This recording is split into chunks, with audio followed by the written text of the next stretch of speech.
Pauwi na kami ng Iloilo kasama ang buong pamilya. Dala ang masasayang alaala kahit short vacation lang ang aming bakasyon sa Bacolod. May klima ng oras, puno ito ng tawanan, tuhan at simpleng sandali tunay na mahalaga sa bawat sabayang pagkain at lakad. Mas lalo naming naramdaman ang saya at pagiging magkakasama. Habang pauwi, bumabalik sa isip ang mga ngiti at masasayang alaala. Pagdating sa Iloilo, bitbit namin hindi lang pasalubong kundi ang mga memories na magtatagal. Sulit ang biyahe, sulit ang pagod, at higit sa lahat, sulit ang samahan ng pamilya.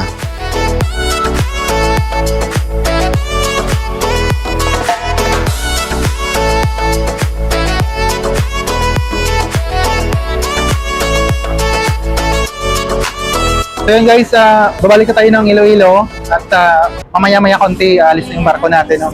So ito yung view sa likod. Ayun. At yun, kahit ilang araw na tayo dito sa Bacolod, solid naman yung bakasyon natin dito. No? So yun guys.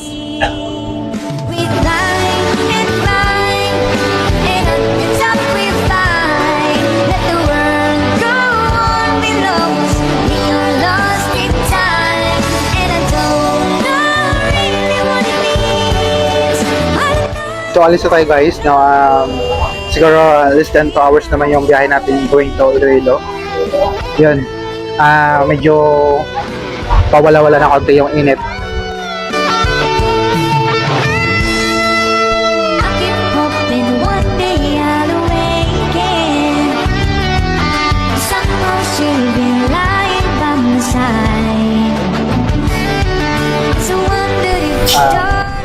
Inom natin yung Pepsi, baho namin. Siyempre, may answer kami nadala. Para just in case na magutom, makain kami dito.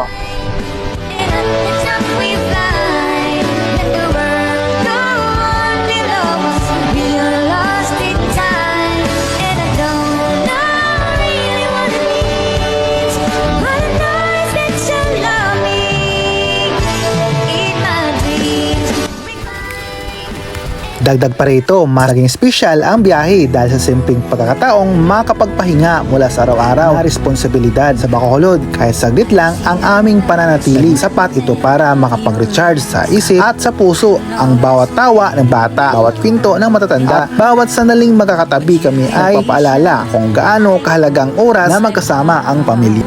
At yun guys, pauwi na kami, papunta na kami sa terminal ng tricycle dito sa Dumangas at mag-aabang lang kami, then going to Pasig City na kami at dire-diretso na kami yan. Isang sakay na lang kasi pwede ka naman magrenta dito ng tricycle at yun nga, dito paglabas mo, dyan lang sa labas makikita yung kanilang terminal.